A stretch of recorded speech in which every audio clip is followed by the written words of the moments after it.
আজ আমার বিয়ে। নিজেকে অনেক ভাগ্যবান মনে হচ্ছে, কারণ যার সাথে আমার বিয়ে হবে তার সাথে আমার প্রায় 1 বছর রিলেশন ছিল।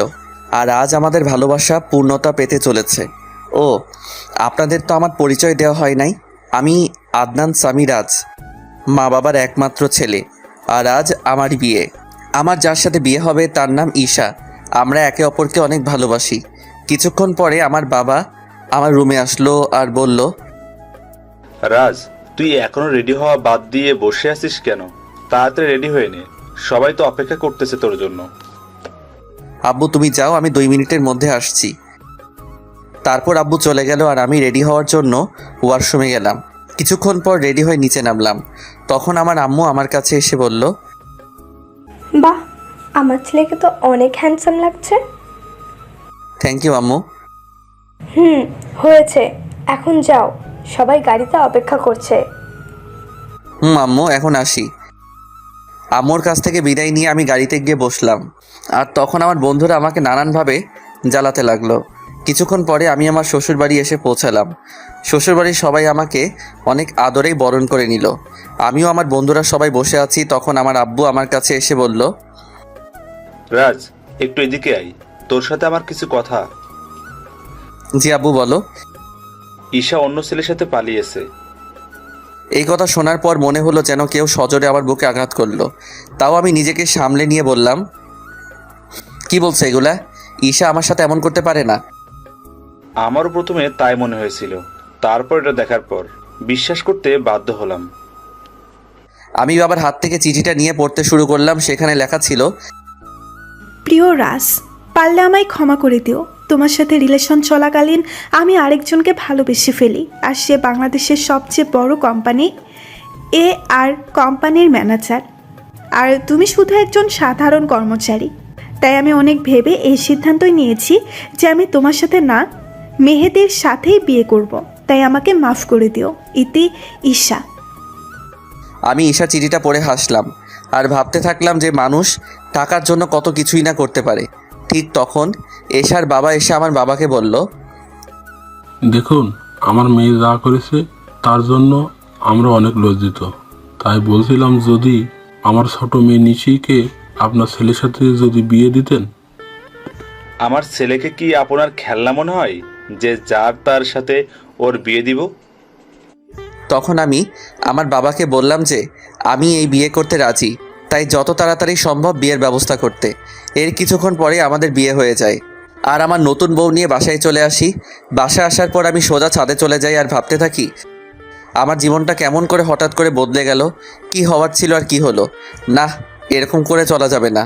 কিছুক্ষণ পরে দেখি আমার বাবা আমার পাশে দাঁড়িয়ে আছে আর আমাকে উদ্দেশ্য করে বলল, দেখ রাজ, যা হওয়ার তা হয়েই গেছে, এখন আর কিছু করার নাই। তাই বলছিলাম তুই এখন ঘরে যা। আব্বু যাব, তার আগে তোমার সাথে আমার কিছু কথা আছে। এতে অনুমতি নেওয়ার কি আছে? যা বলতে চাস বল। আব্বু, আমি সব কিছুর দায়িত্ব বুঝে নিতে চাই। তুমি সব কিছুর ব্যবস্থা করো, আমি 2 দিন পরে সব কিছু শুরু করব। ও, এই কথা? তুই কিছু চিন্তা করিস না, আমি সব কিছুর ব্যবস্থা করছি। এখন তুই রুমে যা, বৌমা সেই অনেকক্ষণ ধরে অপেক্ষা করছে। তারপর আমি আমার রুমের দিকে এগোতে থাকি আর রুমের দরজার কাছে দাঁড়িয়ে ভাবতে থাকি ঢুকবো কি ঢুকবো না। তারপর কিছু না ভেবে ঢুকে পড়ি। আর ঢুকা মাত্র আমার শালিকা মানে আমার নতুন বউ আমায় সালাম করে। তখন আমি তাকে বলি, দেখো নিশি, তুমি তো জানো আমাদের বিয়েটা কিভাবে হয়েছে, তাই আমি চাই আগে আমরা একে অপরকে ভালোভাবে জানবো, তারপর নতুন জীবন শুরু করব। উত্তরে নিশি শুধু মাথা নাড়ালো। তাই বেশি কিছু না বলে নিশিকে বিছানায় আর আমি সোফায় শুয়ে পড়ি আর হারিয়ে যাই ঘুমের রাজ্যে। সকালে একটা মিষ্টি কণ্ঠে ঘুম ভাঙে। তখন আমি চোখ মেলে দেখি নিশি আমায় ডাকছে। আমি ওর দিকে তাকিয়ে নিজের চোখ সরাতে পারছি না, কারণ নিশি মাত্র শাওয়ার নিয়ে বের হলো আর ভেজা চুলে নিশিকে অসাধারণ লাগছে। তখন আবার নিশির কথাই বাস্তবে ফিরি। তাই আমি নিশিকে জিজ্ঞাসা করলাম, কি হয়েছে, এত ডাকছো কেন? নিচে সবাই নাস্তা করার জন্য ডাকছে, আপনাকে আর আমাকে, তাই। ও, তুমি একটু ওয়েট করো, আমি ফ্রেশ হয়ে আসছি। তারপর আমি ফ্রেশ হওয়ার জন্য ওয়াশরুমে যাই। আর যখন বের হই তখন নিশিকে দেখে ক্রাশ খাই, কারণ আমি বের হয়ে দেখি নিশি একটা নীল শাড়ি পরে আছে, তার সাথে হালকা সাজ। এমনিতেই আমার নীল কালার অনেক প্রিয়। আমি ভালো করে লক্ষ্য করে দেখলাম যে নিশি ভালোভাবে শাড়ি পরতে পারে নাই, কোনো রকম শুধু পেঁচিয়ে রেখেছে। এটা দেখে আমি জোরে হেসে দিলাম। আর তখন নিশি আমার কাছে এসে বলল, এ কি আপনি পাগলের মতো হাসছেন কেন? কি আমি পাগল? নয়তো কি, পাগল না হলে কেউ এমন করে হাসে? তোমার শাড়ি পরা দেখলে যে কেউ পাগল হয়ে যাবে, বলে আবার হাসতে শুরু করলাম। দেখুন, একদম হাসবেন না। আমি শাড়ি পরতে পারি না, তাই বলে এইভাবে হাসতে হবে? ঠিক আছে, আর হাসবো না। তার আগে তুমি আমার কাছে আসো, তোমায় ভালো করে শাড়ি পরিয়ে দেই। আপনি শাড়ি পরাতে পারেন? পারি, দাঁড়াও তোমাকে পরিয়ে দেই। তারপর আমি নিশিকে শাড়ি পরিয়ে দেই, আর নিশি আমার দিকে অপলক তাকিয়ে আছে। শাড়ি পরানো শেষে আমি নিশির দিকে তাকিয়ে ওর প্রেমে পড়ে যাই, কারণ শাড়িতে নিশিকে অপরূপ সুন্দর লাগছে, আর নিশি দেখতে ঈশার থেকে অনেক সুন্দর। আমি ওর দিকে তাকিয়ে আছি, এমন সময় নিশি আমাকে বলে, বাহ, আপনি তো দেখছি অনেক ভালো শাড়ি পরাতে পারেন। নিশ্চয়ই আপুকে পরানোর জন্য শিখেছেন। এটা বলেই নিশি নিজে জিহ্বায় কামড় দেয়, কারণ সে ভুল কথা বলে ফেলেছে। আর ঈশার কথা শুনে আমার মন আবার খারাপ হয়ে যায়। তাই আমি নিশিকে বলি, চলো এখন নিচে যাওয়া যাক, সবাই আমাদের জন্য অপেক্ষা করছে। তারপর আমি আর নিশি নিচে যাই। তখন সবাই আমাদের দিকে অবাক হয়ে তাকিয়ে থাকে, কারণ আমিও একটা নীল শেরওয়ানি পরেছি। তারপর আমি আর নিশি খাওয়ার টেবিলে পাশাপাশি বসি। আর খাওয়ার এক পর্যায়ে আমি আব্বুকে বলি, আব্বু, আমি আমিয়ানের সাথে কথা বলে নিয়েছি, আর কাল সকালে আমি আর নিশি কয়েকদিনের জন্য ঢাকায় যাব। বুঝেছি। আর আমিও সব কথা বলে রেখেছি। কালকে সকালে তোদের ঢাকার ফ্লাইট। আমি যা যা বলেছিলাম সব কিছুর অ্যারেঞ্জমেন্ট কি হয়ে গেছে আব্বু? না, সব হয় নাই, তবে আজকের মধ্যেই সব ব্যবস্থা হয়ে যাবে। তারপর আরও কিছু কথা বলে আমি আর নিশি রুমে চলে আসলাম। তখন নিশি আমায় জিজ্ঞাসা করলো যে আমরা কেন ঢাকায় যাব। তাই আমি তাকে বললাম যে এটা আমার তরফ থেকে নিশির জন্য সারপ্রাইজ। আর আমি নিশিকে ব্যাগ গুছিয়ে রাখতে বলি। নিশি আমার কথা মতো নিজের ব্যাগ গুছিয়ে রাখে। অন্যদিকে ঈশার মেহেদিও বিয়ে করেছে, আর তারা দুজনই অনেক খুশি। আর তখন মেহেদির ফোনে একটা কল আসে। হ্যালো, কে বলছেন? ও স্যার, আপনি কিছু দরকার আছে নাকি? ওকে স্যার, আমি সব ব্যবস্থা করে দেব। এখন রাখি। কে ফোন করেছিল? আমাদের নিউ সিইও ফোন করেছিল আর বলল যে কাল উনিও ওনার ওয়াইফ আসবে ঢাকায়, তাই একটা গ্র্যান্ড পার্টির অ্যারেঞ্জমেন্ট করা হয়েছে, আর সেখানে আমাকে আর আমার বউকে উপস্থিত থাকতে হবে। ও, চলো এখন ঘুমাতে যাই, কাল আবার অনেক কাজ আছে। তারপরের দিন মেহেদি আর ঈশা পার্টিতে যায়, আর তার পৌঁছানোর কিছুক্ষণ পরে হেলিকপ্টারে করে মেহেদির নিউ বস আসে, আর অফিসের সব স্টাফ তাকে স্বাগতম জানানোর জন্য যায়। আর যখনই নতুন বস ও তার ওয়াইফ হেলিকপ্টার থেকে নিচে নামে, তখনই ঈশা প্রচণ্ড রকম একটা শক খায়, কারণ মেহেদির কোম্পানির নতুন বস অন্য কেউ না, তার প্রাক্তন প্রেমিক রাজ এই কোম্পানির বস, আর তার ওয়াইফ হলো ঈশার আপন বোন নিশি। কিন্তু এটা কিভাবে সম্ভব? রাজ তো ঈশাকে বলেছিল সে যে একজন সাধারণ ঘরের ছেলে, কিন্তু সে এত বড় কোম্পানির মালিক হলো কিভাবে? তারপর আমি আর নিশি হেলিকপ্টার থেকে নেমে আসি, আর দেখি যে ঈশা আমাদের দিকে অবাক চোখে তাকিয়ে আছে।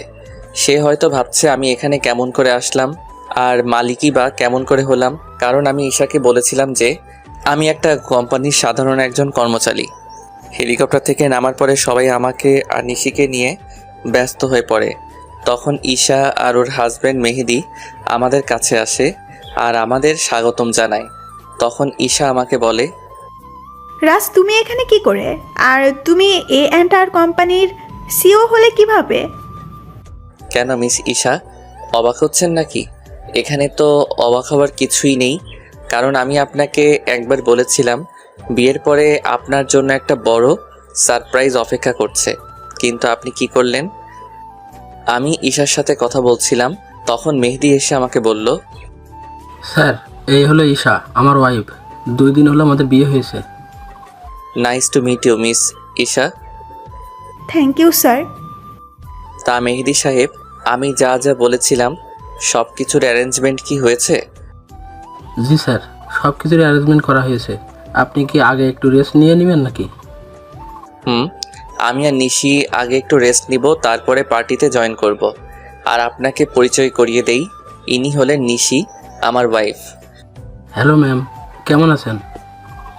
জি, ভালো আছি। তখন আমি ঈশার দিকে লক্ষ্য করে দেখি সে আমার আর নিশির দিকে অবাক চোখে তাকিয়ে আছে।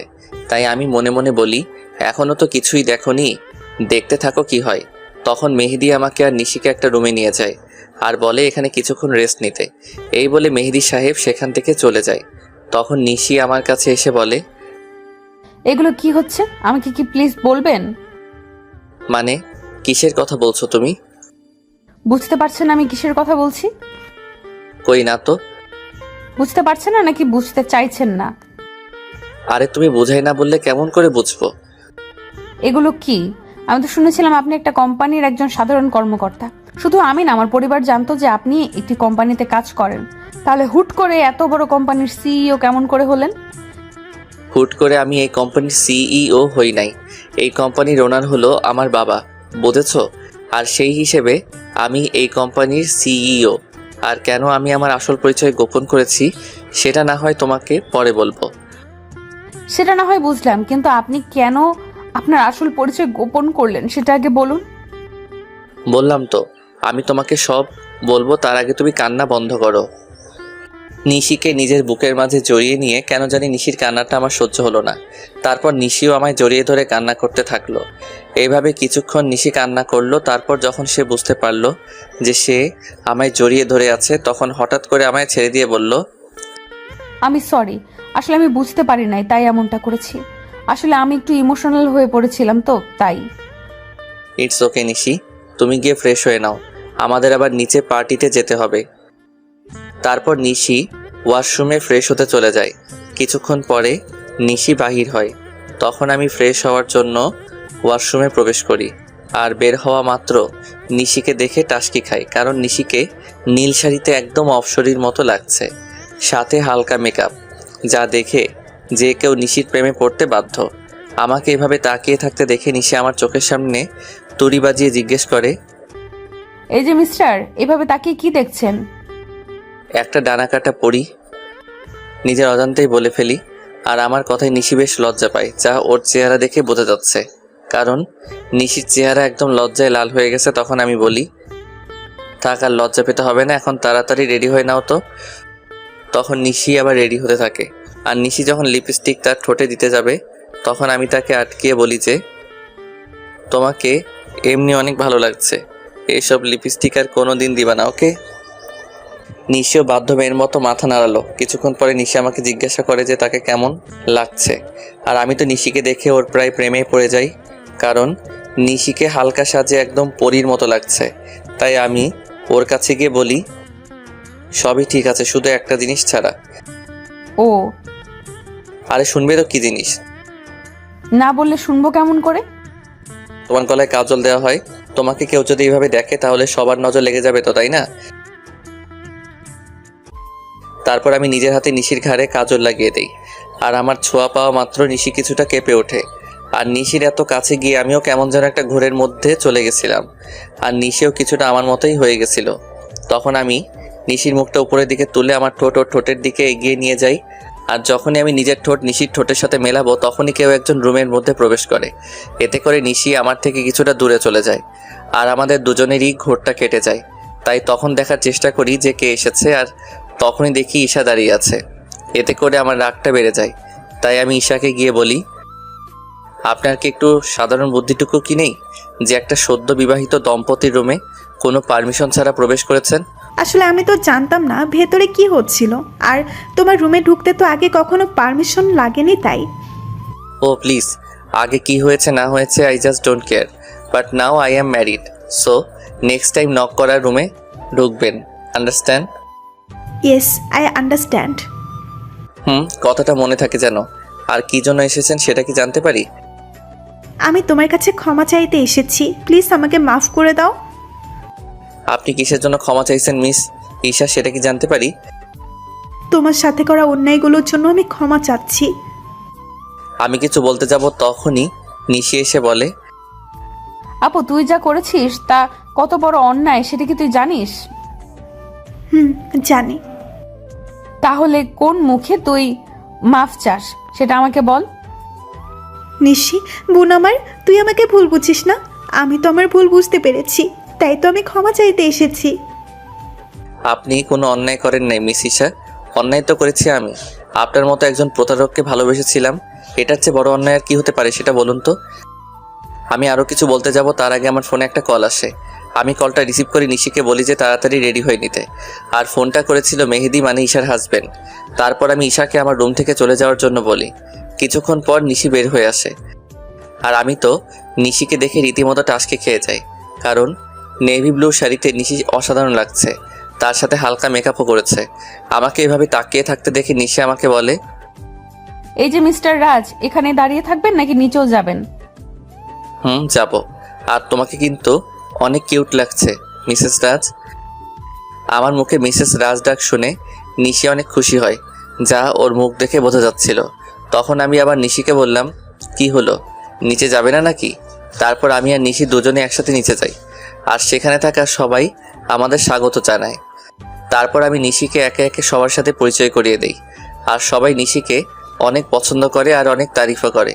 এগুলো দেখে ঈশা অনেকটা জেলাস ফিল করে, কারণ এগুলা ঈশা পাওয়ার কথা ছিল, কিন্তু তার লোভের কারণে সে সব কিছু হারিয়েছে। পার্টি শেষ হওয়ার পরে আমি আর নিশি নিজেদের রুমে চলে আসি। আর রুমে আসার পরে নিশি আমাকে বলে, আপনাকে একটা কথা জিজ্ঞেস করার ছিল, যদি কিছু মনে না করেন তাহলে করব। বলো, তোমার কি বলার আছে? আপনার আর আপুর পরিচয় হলো কিভাবে, এটাই জানতে চাচ্ছিলাম। যদি না বলতে চান তাহলে থাক, বলা লাগবে না। বুঝলাম, তাহলে শুনো। তারপর আমি বলতে শুরু করলাম, আমি তখন সবেমাত্র লেখাপড়া শেষ করে দেশে ফিরেছি। তো একদিন আমিও আমার বন্ধুরা মিলে প্ল্যান করলাম কোথাও ঘুরতে যাব, কিন্তু সেটা দেশের ভিতরেই। তাই সবাই মিলে ঠিক করলাম যে সিলেটে যাব। তো সবাই মিলে বেরিয়ে পড়লাম সিলেটের উদ্দেশ্যে। সব ফ্রেন্ড একসাথে যাব, তাই বাসে করে যাচ্ছিলাম, কিন্তু বাসে উঠে বাঁধে এক বিপত্তি। আমার সব ফ্রেন্ডের সিট এক জায়গায় পড়েছিল, আর আমার সিট পড়েছিল এক মেয়ের সাথে। তাই কিছু করার না থাকায় বাধ্য হয়ে সিটে বসে পড়ি। কিছুক্ষণ পরে যখন মেয়েটি আসে, আমি তার দিকে তাকিয়ে রীতিমতো টাসকি খাই, কারণ এত সুন্দরী মেয়ে আমি এর আগে কখনো দেখি নাই। মেয়েটির পরনে ছিল একটা নেভি ব্লু লং 3 পিস, তার সাথে ম্যাচিং জুয়েলারি, সাথে হালকা সাজ। দেখে মনে হচ্ছিল জান্নাতের অপ্সরী। আমি তার দিকে এক ধ্যানে তাকিয়েছিলাম। আমার এইভাবে তাকানো দেখে মেয়েটি বলে ওঠে, এই যে মিস্টার, দেখা শেষ হইলে আমাকে বসার জায়গাটা দিন। মেয়েটির এমন কথায় আমি কিছুটা লজ্জা বোধ করি, তাই আর কিছু না বলে ওনাকে বসার জায়গাটা দিয়ে দেই। কিছুক্ষণ পরে বাস ছেড়ে দেয়। মেয়েটি কিছুক্ষণ পরে আমায় জিজ্ঞাসা করে, হাই, আমি ঈশা, আপনার নামটা কি জানতে পারি? আমি রাজ। বাহ, চেহারার সাথে নামেরও মিল আছে। সিলেট যাচ্ছেন নিশ্চয়ই? আপনি কেমন করে জানলেন? শালার এমন আবাল তো জীবনেও দেখি নাই। সিলেটের বাসে করে মানুষ অন্য কোথাও কি যাইতে পারে বলেন তো? এইটা আপনি বুঝবেন না মিস্টার। ও। হুম। তখন আমি তাকে বললাম যে আপনি কি একাই যাচ্ছেন নাকি? উত্তরে সে বলল, একা কেন যাব, আমার সাথে তো আপনি আছেন, তাই না? আপনি যদি চান তাহলে সত্যি যেতে পারি। কিছু বললেন? কই না তো। ও, আমি মনে করছিলাম হয়তো কিছু বললেন। না, আমি তো কিছুই বলি নাই। তা সিলেটে কোথায় যাচ্ছেন? এই তো ফ্রেন্ডের সাথে ঘুরতে যাইতেছি। আর আপনি? আমিও তো ফ্রেন্ডদের সাথেই যাচ্ছি। আপনি কি স্টুডেন্ট নাকি জব টপ করেন? আমি হলাম, না আসল পরিচয়টা দেওয়া যাবে না। আপনি হলেন কি? আমি একটা সফটওয়্যার কোম্পানিতে জব করি। ও। তারপর ঈশার সাথে আরও অনেক কথা হলো। তখন জানতে পারলাম সে অনার্স 2য় বর্ষের ছাত্রী। এইভাবে আমাদের পরিচয় হয়। তারপর পরিচয় থেকে ভালোবাসা। আমি আর ঈশা অনেক ভালো ফ্রেন্ড হয়ে গেছিলাম। আমরা সিলেট থেকে ফিরে এসেও একে অপরের সাথে যোগাযোগ করতাম। একদিন আমি ঈশাকে প্রপোজ করি, আর ঈশাও সেটা অ্যাকসেপ্ট করে, কিন্তু রিলেশনে থাকা অবস্থায়ও আমি আমার আসল পরিচয়টা ঈশাকে জানাইনি। আমি চেয়েছিলাম ঈশাকে একটা সারপ্রাইজ দিব, কিন্তু পরে যে আমি নিজেই সারপ্রাইজড হয়ে যাব এটা ভাবতে পারি নাই। কথাগুলো বলে নিজের অজান্তেই আমার চোখ দিয়ে পানি বের হয়ে গেছিল, সেটা বুঝতেই পারি নাই। আমি কিছুক্ষণ পরে নিশির দিকে লক্ষ্য করে দেখি সেও কান্না করছে। তখন আমি তাকে বলি, এই কি তুমি কান্না করছো কেন? আপনি আপুকে এতটা ভালোবাসতেন, আর আপু আপনার সাথে কি করলো? যা হওয়ার তা তো হয়েই গেছে, আর এখন তুমি আমার স্ত্রী, এটাই সত্যি। আর আমি চাই এই সম্পর্কটা ভালোভাবে নিতে। আমি চেষ্টা করব। তার আগে বলেন, আপনি আর কখনো আপুর কথা মনে করবেন না? কথা দিলাম। নিশি আমাকে এভাবে জড়িয়ে ধরবে আমি সেটা ভাবতেও পারি নাই। কেন যেন নিশির এভাবে জড়িয়ে ধরা আমার অনেক ভালোই লাগছে। এই যে মিস, এবার কি আমাকে ছাড়বেন? কথাটি বলা মাত্র নিশি আমাকে ছেড়ে দিল, আর নিশির মুখ একদম লজ্জায় লাল হয়ে আছে। তখন আমি নিশিকে আমার কোলের উপর বসিয়ে ওর চুলে বিলি কেটে দিতে দিতে বললাম, আমাকে ছেড়ে কখনো যাবে না তো? না, কখনোই না। তারপর আমি নিশির কপালে আলতো করে একটা চুমু খেলাম, আর আমার ঠোঁটের ছোঁয়া পাওয়া মাত্র নিশি কেঁপে উঠল।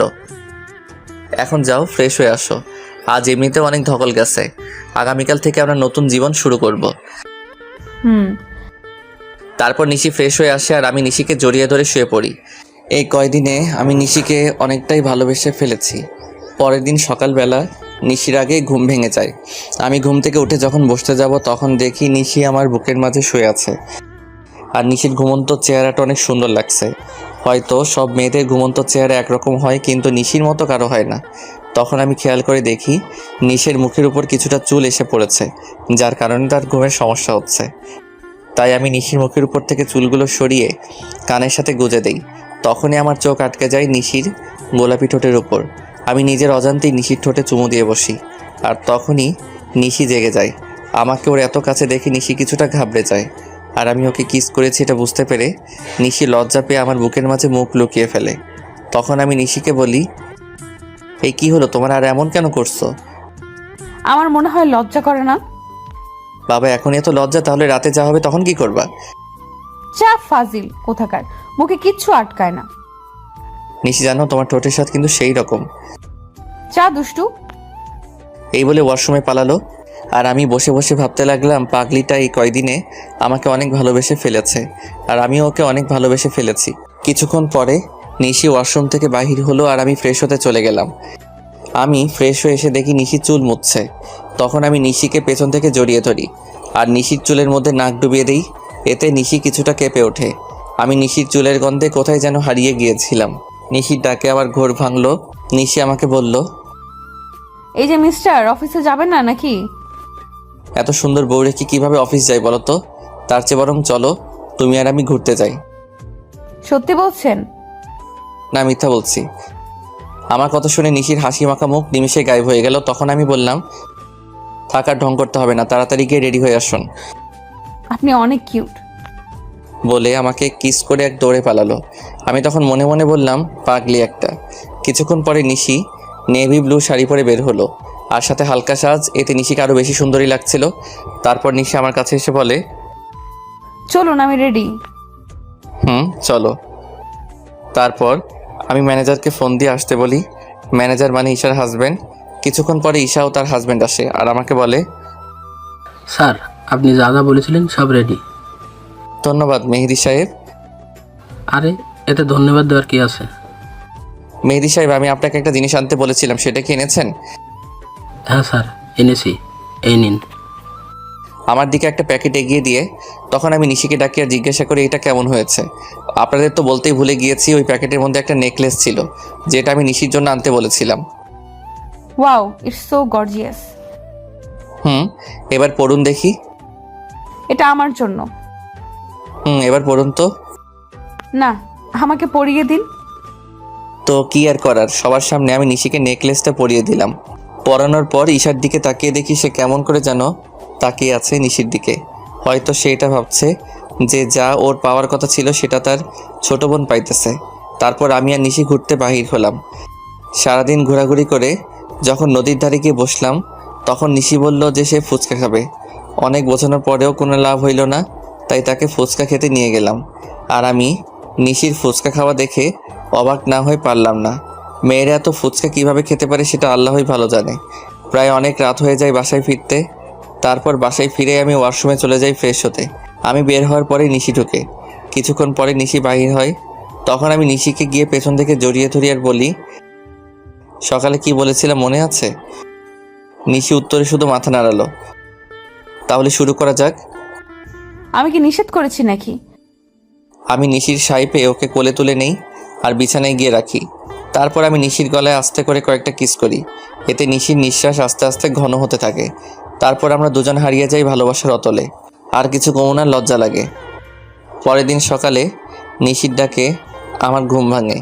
নিশি মাত্র গোসল করে এসেছে আর ওকে দেখতেও অসাধারণ লাগছে। তাই আমি নিশিকে একটানে আমার বুকের উপর নিয়ে আসি। তখন নিশি বলে, সারা রাত দুষ্টুমি করেও হয় নাই, এখন আবার শুরু করেছেন? তাড়াতাড়ি রেডি হয়ে অফিস যান। ওকে বাবা, আমি যাইতেছি, তার আগে একটা কিস দাও।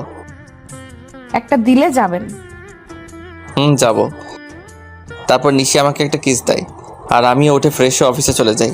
কিছুদিন পরে আমি আর নিশি আমাদের বাসায় চলে আসি আর সেখান থেকে অফিস শুরু করি। খুনসুটি ভালোবাসায় আমাদের দিন খুব ভালোই চলছিল। দেখতে দেখতে আমার আর নিশির বিয়ের 3 মাস পার হয়ে গেছে। আর এই 3টা মাসের মধ্যে নিশি একদিনও আমার বুকে মাথা না দিয়ে ঘুমায় না। এই 3 মাসে আমরা দুজনকে অনেক বেশি ভালোবেসে ফেলি। সকালে আমি অফিসের জন্য রেডি হচ্ছিলাম, তখন নিশি এসে আমাকে পেছন থেকে জড়িয়ে ধরে আর বলে, আজ অফিস থেকে একটু তাড়াতাড়ি আসবেন কেমন?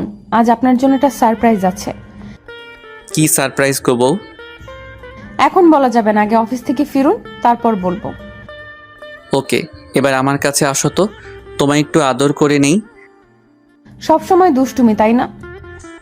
না গো বউ, তুমি জানো না, তোমায় আদর না করে গেলে আমার দিন ভালো যায় না।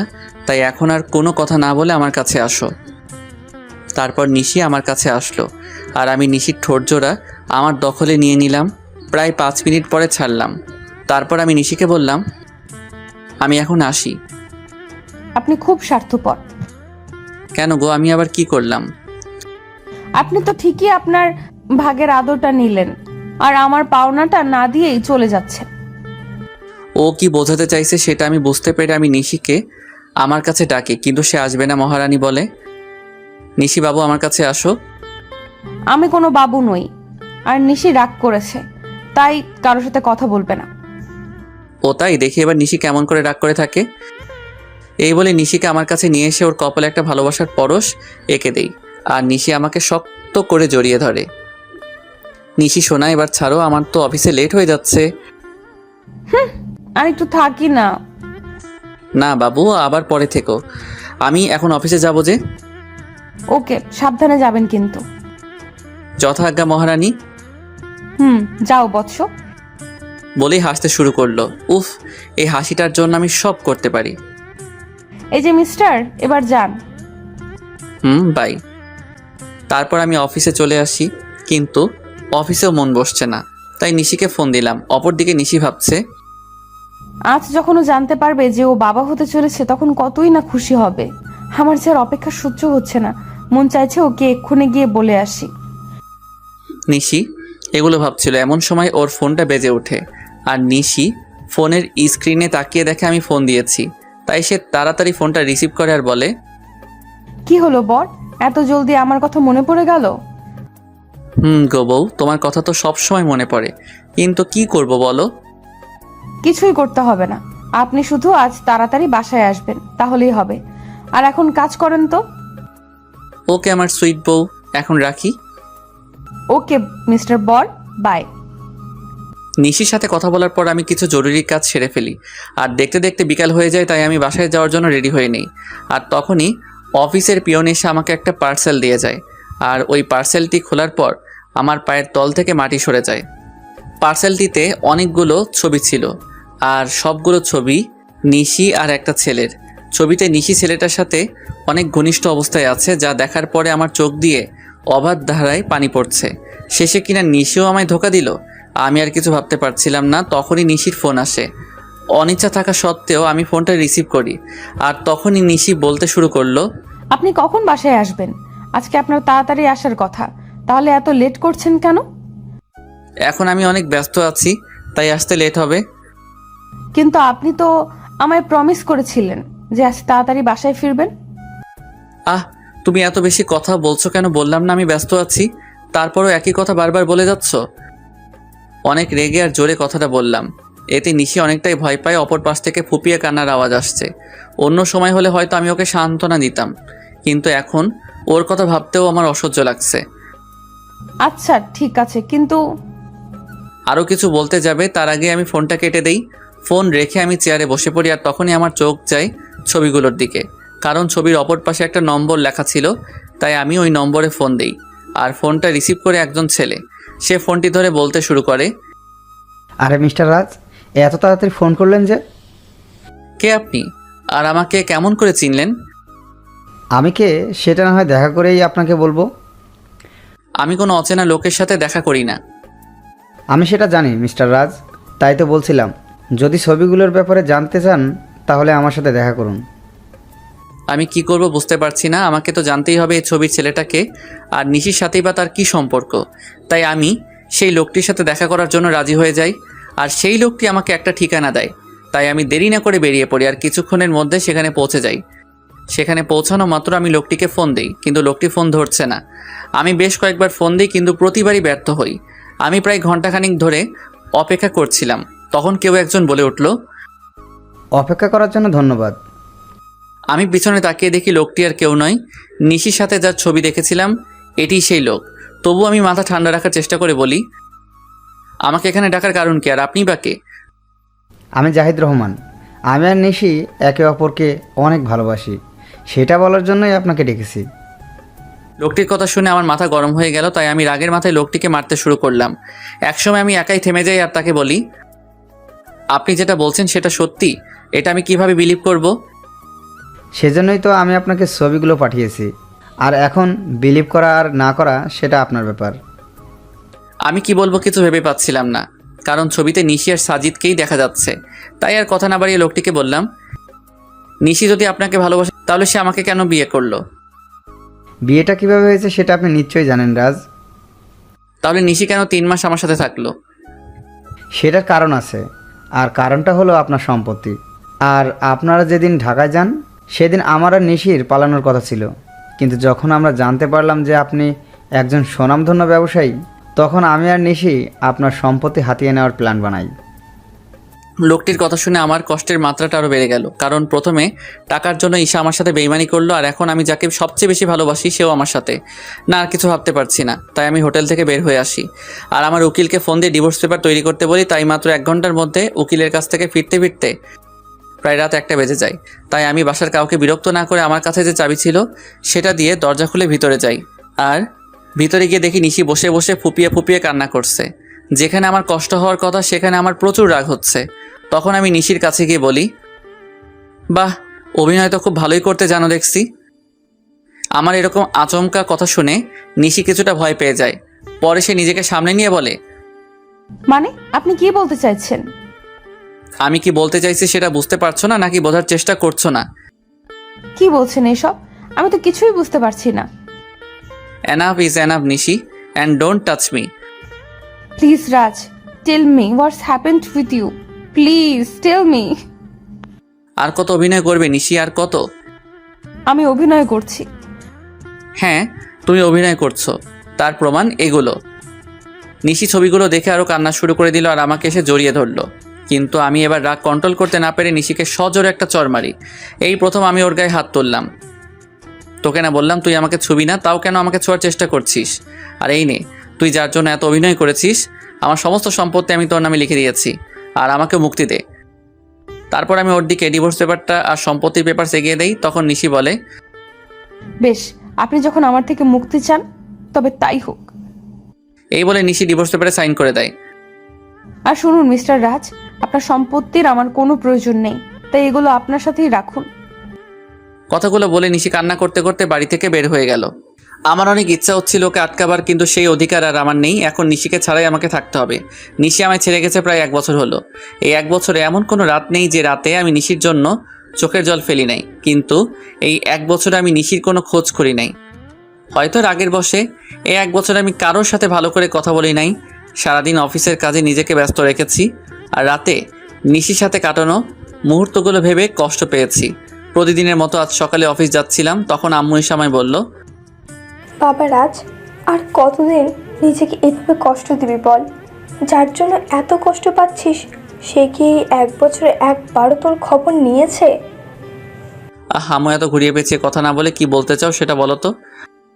বলছিলাম কি, তুই একবার একটা বিয়ে করে নে, আর কত নিজেকে কষ্টের মাঝে রাখবি বল? আমি তোমায় আগেও বলেছি আর এখনো বলছি, আমি কোনো বিয়ে করতে পারবো না। তোকে বিয়ে করতেই হবে, তুই আর বিয়েতে অমত করবি না। কিন্তু আম্মু। আর কোনো কিন্তু নয়। আচ্ছা ঠিক আছে, তুমি যখন বলছো তখন তাই হোক, কিন্তু আমাকে এসবের মধ্যে টানবে না। আর বিয়েটা যাতে একদম সাধারণভাবে হয়। আসলে আমি আব্বু আম্মুর মুখের দিকে তাকিয়ে বিয়েতে রাজি হলাম, কারণ এই 1 বছর আম্মু অনেক কষ্ট পেয়েছে। আচ্ছা, তুই যা বলবি তাই হবে। ওকে, আমি এখন আসি। তারপর আমি অফিসে চলে আসি, কারণ আজ অফিসে নতুন বিয়ে নেওয়া হবে। তারপর আমি অফিসে চলে আসি। May I coming sir? Yes, coming. Sir, আপনার বিয়ের জন্য 3 জনকে সিলেক্ট করা হয়েছে, যদি আপনি একবার দেখে নিতেন। অবশ্যই দিন, আমি দেখতেছি। আমি ফাইলগুলো চেক করছিলাম, এমন সময় আমার চোখ আটকে গেল একটা ফাইলে। তাই আমি ম্যানেজারকে বললাম, ম্যানেজার সাহেব, এই মেয়েটিকে নিন, আর তার আগে কন্ট্রাক্ট পেপার সাইন করিয়ে নেবেন। Okay, I take leave now. Sure, you can. সেদিনকার মতো অফিসের সমস্ত কাজ শেষ করে বাসায় আসলাম, আর আসা মাত্র আম্মু বলল, আমি একটা মেয়ে পছন্দ করেছি, যদি তুই একবার দেখে নিতি। তার কোনো দরকার নেই, আর আমি বিয়েটা 1 মাস পরে করতে চাই। কিন্তু তুই। প্লিজ আম্মু, একটু বোঝার চেষ্টা করো। আচ্ছা ঠিক আছে। তারপর আমি আমার রুমে চলে আসলাম আর ফ্রেশ হয়ে ঘুমিয়ে পড়লাম। যদিও জানি ঘুম আসবে না, তবুও ঘুমানোর ব্যর্থ চেষ্টা করলাম, কারণ এখন রাতে আর ঘুম আসে না। যদিও আসে, তাও নিশির সাথে কাটানো মুহূর্তগুলো মনে হয় ভেঙে যায়। কোনোভাবে রাতটা পার করলাম। পরের দিন সকালে ঘুম থেকে উঠে ফ্রেশ হয়ে অফিসে চলে আসলাম। এসে দেখে আমার নিউ পিএ এখন অফিসে আসে নাই। তাই ম্যানেজারকে বলে আসলাম সে আসলেই আমার সাথে দেখা করতে বলতে। তারপর আমি আমার কেবিনে চলে গেলাম। কিছুক্ষণ পরে কেউ আমার কেবিনের দরজা নক করলো, তাই আমি পেছন ফিরে বললাম, may I come in sir? Yes, coming. আসলে স্যার, আমি আসার সময় জ্যামে আটকা পড়ে গিয়েছিলাম, তাই আসতে লেট হইল। কিন্তু স্যার, আর কোনোদিন লেট হবে না। তাই বুঝি? এবার ওর দিকে ফিরে তাকালাম, আর সে আমাকে দেখে ভূত দেখার মতো চমকে উঠল। মনে হয় সে আমাকে এখানে আশা করে নাই। আপনি এখানে? আমি। অন্য কারো থাকার কথা ছিল বুঝি মিস নিশি? আপনাদের তো বলাই হয়নি আমার পিএ হলো নিশি। এটা তো আপনার অফিস না, তাহলে এখানে কেমন করে আসলেন? আপনার বোধহয় কোথাও ভুল হচ্ছে, কারণ এই অফিসের ওনার আমি। হয়তো বা হতে পারেন, তবে আমি এই অফিসে জব করতে পারবো না। কথাগুলো বলেই নিশি চলে যাচ্ছিল, তাই আমি ওকে থামিয়ে বলি, excuse miss Nishi, without my permission আপনি যেতে পারবেন না। What the hell are you talking? আমি ঠিক কথাই বলছি। আর এইটা দেখুন, 2 বছরের আগে আপনি এই কোম্পানি ছাড়তে পারবেন না। আর যদিও ছাড়তে চান তাহলে আমার পারমিশন নিতে হবে, কিন্তু আমি এই মুহূর্তে আপনাকে পারমিশন দিচ্ছি না। সো আপনি এখন যেতে পারেন, প্রয়োজন পড়লে আমি আপনাকে ডেকে নিব। Okay sir. তারপর নিশি ওর কেবিনে চলে যায়। আমার আর ওর কেবিন প্রায় পাশাপাশি, তাই আমি ওকে দেখতে পারছিলাম।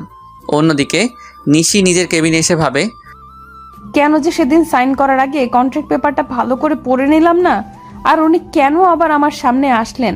ভালোই তো ছিলাম এই 1 বছর ওনাকে ছাড়া। এমন সময় নিশির ফোনে কল আসে, আর ফোনটা ধরা মাত্র নিশি কিছুটা বিচলিত হয়ে যায়। ফোনের ওপাশ থেকে কেউ কিছু হয়তো বলল। আমি বসে আমার কাজ করছিলাম। এমন সময় নিশি আমার কেবিনে আসে আর বলে, স্যার, একটা কথা বলার ছিল। নিশির মুখে স্যার ডাক শুনে বুকের মধ্যে কেমন মোচড় দিয়ে উঠল। বলেন। আসলে স্যার, আজকে আমায় একটু তাড়াতাড়ি ছুটি দিবেন প্লিজ। কেন, ছুটি কি করবেন? আসলে বাসায় একটু প্রয়োজনীয় কাজ আছে, তাই। কি প্রয়োজনীয় কাজ শুনি? আসলে স্যার। নিশি কিছু লুকাতে চাইছিল আমার কারণে, সে বলে উঠল, স্যার, বাসায় আমার বাচ্চা অসুস্থ হয়ে গেছে, তাই আমার ছুটির প্রয়োজন। এখন ছুটি দেওয়া না দেওয়া সেটা আপনার ব্যাপার, কারণ আপনি এখানকার বস, আপনি চাইলেই সব করতে পারেন। নিশি মুখে বাচ্চার কথা শুনে আমার চারপাশটা কেমন যেন অন্ধকার হয়ে আসছিল। নিঃশ্বাস নিতেও কষ্ট হচ্ছিল, তবুও নিজেকে সামনে নিয়ে বললাম, ওকে, আপনি যেতে পারেন, তবে কাল থেকে সময় মতো অফিসে আসবেন। যদিও কথাগুলো বলতে কষ্ট হচ্ছিল। তারপর নিশি চলে গেল, আর আমি চেয়ারের সাথে হেলান দিয়ে ভাবতে লাগলাম যে নিশি একসময় আমাকে ছাড়া কিছু বুঝতো না, সে এখন নিজের বাচ্চা নিয়ে ব্যস্ত। তবে আমি কেন একা কষ্ট পাবো? নিশি যদি আমাকে ছাড়া থাকতে পারে, তবে আমি কেন পারবো না? এসব ছাইপাশ ভাবতে ভাবতেই বিকাল হয়ে যায়, তাই আমি আর বেশি না ভেবে অফিস থেকে বেরিয়ে পড়ি আর সোজা বাসায় চলে আসি। আমাকে এত তাড়াতাড়ি বাসায় ফিরতে দেখে আম্মু আমার কাছে আসে আর বলে, কী রে বাবা, আজ এত তাড়াতাড়ি বাসায় আসলি যে? শরীর ঠিক আছে তো? বেশ বিচলিত হয়ে, কারণ নিশি যাওয়ার পর থেকে আমি অনেক রাত করে বাসায় ফিরি। আম্মু, আমার কিছুই হয়নি। অফিসে মন বসছিল না, তাই তাড়াতাড়ি চলে আসলাম। ও আচ্ছা, তুই ফ্রেশ হয়ে আয়, আমি তোর খাবার রেডি করছি। আম্মু, আমার তোমাকে কিছু বলার আছে। বলবি তো? আগে ফ্রেশ হয়ে আয়, তারপর। তাই আমি আর কোনো কথা না বাড়িয়ে ফ্রেশ হতে নিজের রুমে চলে যাই। তারপর ফ্রেশ হয়ে নিচে এসে দেখি আম্মু খাবার নিয়ে আমার জন্য অপেক্ষা করছে। তাই আমি গিয়ে বসে পড়ি আর আম্মুকে বলি, আম্মু, তুমি পরশুদিন বিয়ের কথা বলছিলে না?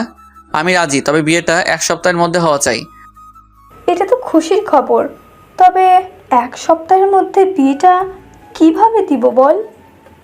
আমি এত কিছু শুনতে চাই না, আমি যেটা বলেছি সেটাই হবে। আচ্ছা, তুই যখন চাচ্ছিস তখন তাই হবে। তারপর আমি খাওয়া দাওয়া করে নিজের রুমে চলে আসি। আর আজ কেন জানি কষ্টটা একটু বেশি হচ্ছে, হয়তো এই কষ্টটা নিশির জন্যই হচ্ছে। কিন্তু এখন আর কিছুই করার নেই, কারণ নিশি তার পরিবার নিয়ে ব্যস্ত আছে। না, আর কষ্ট পেলে চলবে না। তারপর কখন যে ঘুমিয়ে পড়েছি বুঝতেই পারি নাই।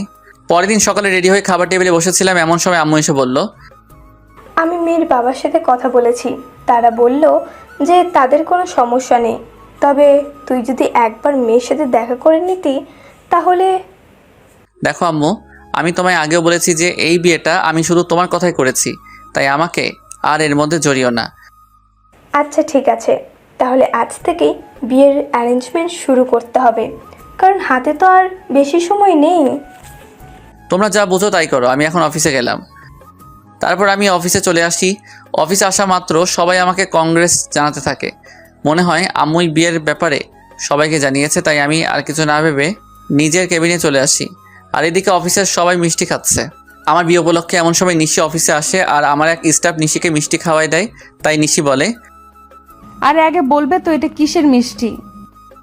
আমাদের স্যারের বিয়ে ঠিক হয়েছে তাই, আর বিয়েটা সামনের সপ্তাহেই হবে। আমার বিয়ের কথা শুনে নিশির পুরো পৃথিবীটাই যেন উল্টে যায়। তার ইচ্ছে করছিল কান্না করতে, কিন্তু সবার সামনে সে কান্না করতে পারছিল না। তাই সে বলল, ও, এ তো অনেক খুশির খবর। এ কি নিশি, তুমি কান্না করছো নাকি? তোমার চোখে পানি কেন? কই, কান্না করব কেন? আসলে চোখে কি যেন একটা পড়েছে। নিশি ওয়াশরুমে যাওয়ার বাহানায় সেখান থেকে চলে আসে আর ওয়াশরুমে গিয়ে কান্না শুরু করে আর বলতে থাকে, কি এমন অন্যায় করেছিলাম যার জন্য আমি আমার ছেলে এত শাস্তি পাচ্ছি? এখন তো আমার ছেলে বাবা থাকতেও অনাথ। এমন সময় নিশির ফোন বেজে ওঠে আর সে ফোনের দিকে তাকিয়ে দেখে বাসা থেকে বুয়া ফোন করেছে। তখন নিশি তার চোখের পানি মুছে নিয়ে ফোনটা পিক করে। তখন বুয়া বলতে শুরু করে, ম্যাডাম, মেহমেদ বাবুর তো জ্বর আরো বেড়েছে, আমি কি করব কিছুই বুঝতে পারছি না। মেহমেদ রাজ ও নিশির ভালোবাসার অংশ, যা রাজ জানে না। সে মনে করে নিশি অন্য কাউকে বিয়ে করেছে। তুমি বাবুকে একটু ঘুম পাড়ানোর চেষ্টা করো, আমি কিছুক্ষণ পরে আসছি। নিশি তার বুয়ার সাথে কথা বলছিল। এমন সময় আমি নিশিকে ডেকে পাঠাই। তখন নিশি এসে বলে, may I come in sir? Yeah coming. Sir আমায় ডেকেছিলেন? তুমি মনে হয় স্টাফদের কাছ থেকে শুনেছ, তবু তোমায় বলছি, নেক্সট উইক আমার বিয়ে। স্যার, শুনেছি।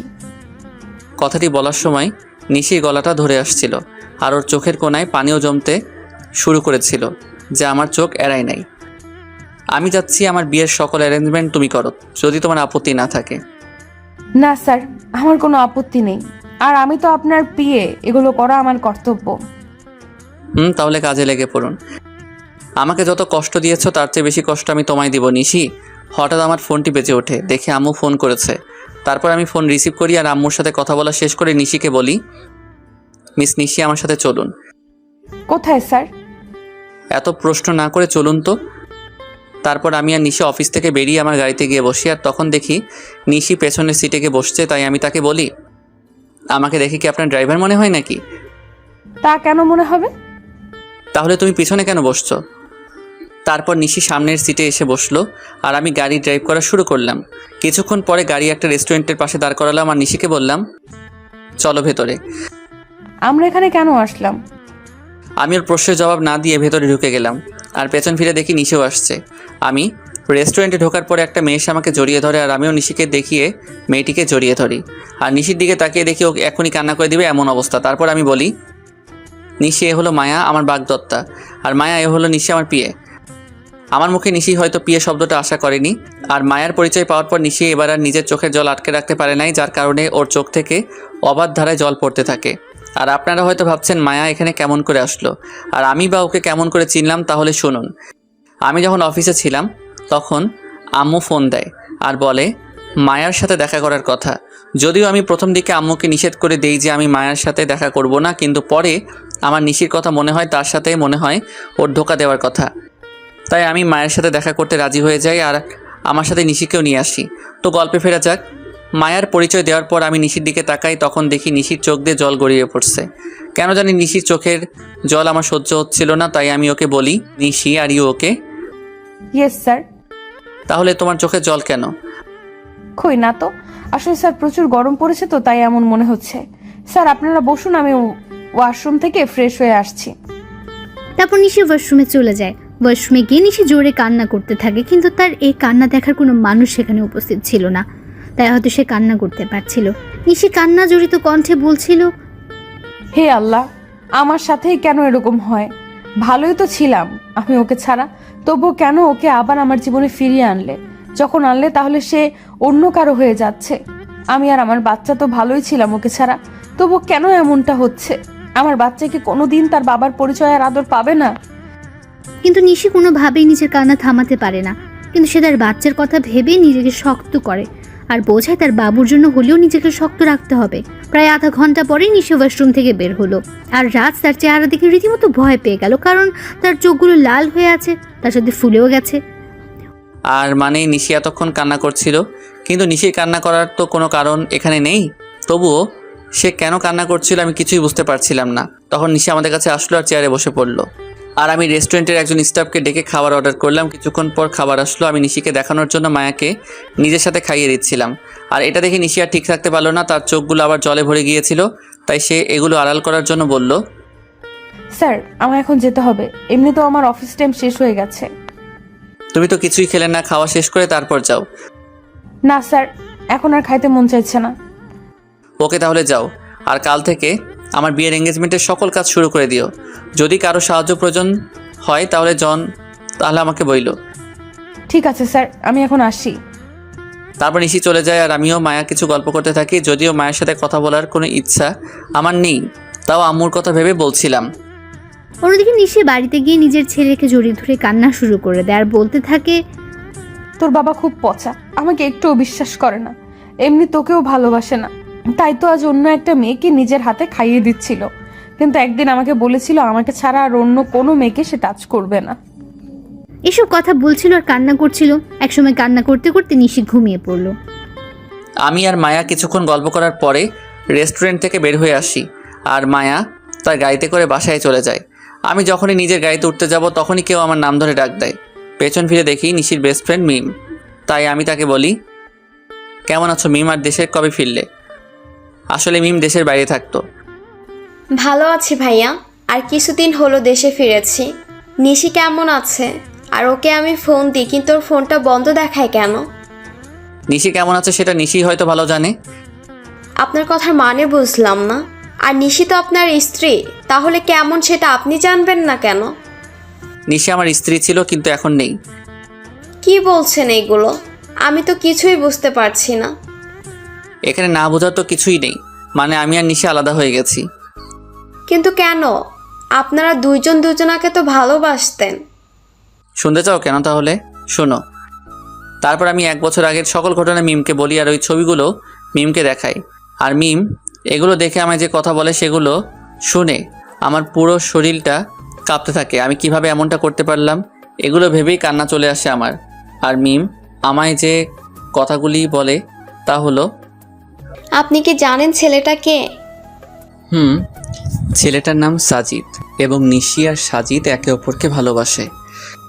না, আপনি যেটা জানেন সেটা সত্যি নয়, সত্যিটা আমি আপনাকে বলছি। তারপর মিম আমাকে সাজিদের ব্যাপারে সব কথাগুলো বলল, যা শোনার পর নিজেকে বড় অপরাধী মনে হচ্ছিল। মিম বলল যে আমি আর নিশি একই ভার্সিটিতে পড়তাম আর একই ডিপার্টমেন্টে, যার কারণে আমার আর ওর মধ্যে খুব ভালো বন্ধুত্ব হয়ে যায়। আমরা দুজন সবসময় একসাথেই থাকতাম। একদিন আমি আর নিশি ভার্সিটির ক্যাম্পাসে বসেছিলাম, তখন একটা ছেলে এসে নিশিকে প্রপোজ করে, কিন্তু নিশি তাকে না বলে দেয়। আমি এর কারণ জানতে চাইলে নিশি জবাবে বলে যে তার ভালোবাসা শুধু তার বরের জন্য। তাই আমি নিশিকে আর কিছু জিজ্ঞেস করি নাই। তারপর কি হলো? ওই ছেলেটির নামই ছিল সাজিদ। কিন্তু নিশি মানা করার পরেও সে নিশির পিছু ছাড়ে নাই, তাকে প্রতিদিন বিরক্ত করত। কিন্তু নিশি কিছুই বলতো না। আর একদিন সাজিদ এসে হঠাৎ নিশির হাত চেপে ধরে এবং সেদিন নিশি আর সহ্য করতে না পেরে পুরো কলেজের সামনে সাজিদকে চড় মারে। কিন্তু সাজিদ সেদিন যাওয়ার আগে বলেছিল যে সে নিশিকে সুখে থাকতে দেবে না, আর আজ দেখুন তার কথাই সত্যি হলো। আমি এখন কি করব কিছুই বুঝতেছিলাম না, কারণ আমার যে করার মতো কিছুই নেই। আমি যে নিশির সাথে বড় অন্যায় করেছি। মিম কান্না থামিয়ে আমাকে বলল, আপনি কি জানেন আপনি যখন নিশিকে তাড়িয়ে দেন তখন তার পেটে আপনার সন্তান ছিল? মানে কি বলছো তুমি? হ্যাঁ, আমি ঠিকই বলছি। আপনি যখন ওকে অপমান করে তাড়িয়ে দেন তখন সে আপনার সন্তানের মা হতে যাচ্ছিল। আর এটা নিয়ে যে কতটা খুশি ছিল সেটা আপনাকে বলে বোঝানো যাবে না। সে আপনাকে বলার আগে আমায় ফোন দিয়েছিল আর বলেছিল যখন সে আপনাকে এই কথাটি বলবে তখন আপনার রিয়াকশন কেমন হবে, এটা ভেবেই সে খুশি ছিল। কিন্তু আপনি কি করলেন? মিম আর কিছু বলতে পারলো না, তার আগেই কান্নায় ভেঙে পড়ল। মানে নিশির সন্তানের বাবা আমি, আর আমি তাকে কি না কি ভেবেছিলাম। আমিও প্রচুর কান্না করছিলাম। তখন মিম আমাকে বলল, এখন কান্না করে কি হবে? যা হওয়ার তা হয়ে গেছে। এখন আর এগুলো ভেবে কি করবেন? না এখনো কিছু হয় নাই। তারপর আমি মিমকে নিশির কথা বললাম। সত্যি বলছেন? নিশি এখনো এই শহরেই থাকে? কিন্তু তোমাকে আমার জন্য একটা কাজ করতে হবে যাতে আমি আবার নিশিকে ফিরে পাই। কি করতে হবে আমায় বলুন। তারপর আমি মিমকে আমার প্ল্যান বলি আর সেও রাজি হয়ে যায়। তাই আমিও নিজের বাসায় চলে আসি। বাসায় আসার পর আম্মু আমাকে বলে, বাবা, মেয়েকে কি তোর পছন্দ হয়েছে? আম্মু আমি এই বিয়েটা করতে পারবো না। তুই কিন্তু আমায় কথা দিয়েছিস। আমি কেমন করে এই বিয়ে করব বলো? কেন করবি না শুনি? তারপর আমি নিশির কথা আর ওর আর আমার বাচ্চার কথা আম্মুকে বলি। তখন আম্মু কান্না শুরু করে দেয় আর বলে, আমার বৌমার নাতিকে কবে আনবি বাবা? খুব জলদি আনবো, তার আগে তোমার একটা কাজ করতে হবে। তারপর আমি আম্মুকে সব কিছু বুঝিয়ে উপরে চলে আসি। আমি রুমে এসে ভাবতে লাগি কিভাবে কি করব, নিশি কি আমায় ক্ষমা করবে নাকি করবে না। তখন আমার সাজিদের কথা মাথায় আসে। কেন সাজিদ এমনটা করলো সেটা তো আমার জানা দরকার। তাই আমি আমার ফ্রেন্ডদের ফোন দিই আর বলি এখনই আমার সাথে দেখা করতে, আর আমিও বেরিয়ে পড়ি। ইরে এত জলদি দেখা করতে বললি, কোনো সমস্যা হয়েছে নাকি? বলছি, তার আগে রবি আর মিজানকে আসতে দে। কিছুক্ষণ পরে রবি আর মিজান চলে আসে আর আমি ওদেরকে মিমের বলা সকল কথা ওদেরকে খুলে বলি। সব শোনার পরে ওরা বলে, ভাবিকে রাজি করাতে পারবি বলে মনে হয় না। হয়তোবা, কিন্তু হাল ছাড়লে তো চলবে না। আর শোন, তোদের একটা কাজ করতে হবে। কি কাজ বল? সাজিদকে যেভাবেই হোক তোদের খুঁজে বার করতে হবে, আর এই নিয়ে সাজিদের ছবি। তারপর আমি ওদেরকে সাজিদের একটা ছবি দেই। ওকে, তোর কাজ হয়ে যাবে। তার আগে তুই ভাবিকে কিভাবে ম্যানেজ করবি। ঠিক বলেছিস, কিছু তো একটা করতেই হবে। আচ্ছা তোরা এখন থাক, আমি একটা জায়গা থেকে আসতেছি। ওদের থেকে বিদায় নিয়ে আমি সোজা অফিসে চলে আসি। অবশ্য অফিসে আসার মূল উদ্দেশ্য হলো নিশির বাড়ির ঠিকানাটা নেওয়া, কারণ আমি ওর বাসার ঠিকানা জানি না। অফিসে আসার পরে আমি ম্যানেজারকে ফোন দিই আর অফিসে আসতে বলি। কিছুক্ষণ পরে ম্যানেজার অফিসে আসে আর বলে, স্যার কোনো দরকারি কাজ আছে নাকি? না তেমন কিছু দরকারি কাজ না, আমি শুধু নিশির বাসার ঠিকানা নেওয়ার জন্যই অফিসে এসেছি। ওকে স্যার, একটু ওয়েট করেন, আমি নিয়ে আসছি। তারপর ম্যানেজার আমাকে নিশির ঠিকানাটা দেয় আর আমি সেটা নিয়ে বেরিয়ে পড়ি। প্রায় আধা ঘন্টা ড্রাইভ করার পরে আমি নিশির বাসায় পৌঁছাই। দেন আমি ওর বাসায় কলিং বেলে চাপ দেই। কিছুক্ষণ পরে নিশি এসে দরজা খুলে দেয় আর আমি নিশিকে দেখেই হেসে ফেলি, কারণ সে সারা গায়ে ময়দা মেখে আছে। তখন নিশি বলে, এই আপনি পাগলের মতো হাসছেন কেন? আর এইখানে এবার কি করছেন? বারে নিজের বউয়ের বাসায় আসতে আবার কারো পারমিশন লাগে নাকি? মানে কে আপনার বউ? আর এসব কি বলছেন? আমার সামনে যে দাঁড়িয়ে আছে সে আমার বউ, বুঝেছেন? আর দেখি সাইড দেন, আমি ভেতরে ঢুকবো। আইসে আমি কারো বউ? আর 1 বছর আগে আমার ডিভোর্স হয়ে গেছে। তো কি হয়েছে, আমি আবার বিয়ে করব?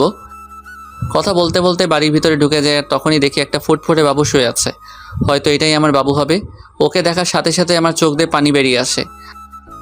কি করছেন কি আপনি? আমি এর কথার জবাব না দিয়ে বাচ্চার দিকে এগোতে থাকি, আর যখনই আমি বাচ্চাটিকে স্পর্শ করতে যাব তখনই নিশি আমাকে ধাক্কা দেয় আর বলে ওঠে, একদম আমার বাচ্চা ধরার চেষ্টা করবেন না, তাহলে কিন্তু আমার চেয়ে খারাপ আর কেউ হবে না। ও কি শুধুই তোমার বাচ্চা? ও শুধু আমার আর কারো না, তাই আপনি ওকে ছোঁয়ার চেষ্টাও করবেন না। প্লিজ নিশি, আমার বাচ্চাকে একটু কোলে নিতে দাও। আপনার বাচ্চা? হাসালেন মিস্টার রাজ। ও শুধু আমার বাবু, আর আমি ওর মা, আর আমি ওর বাবা। নিশি প্লিজ। না, আমি ওকে কোনো অপরিচিত লোকের কাছে দিব না। তুমি কাকে অপরিচিত বলছো নিশি?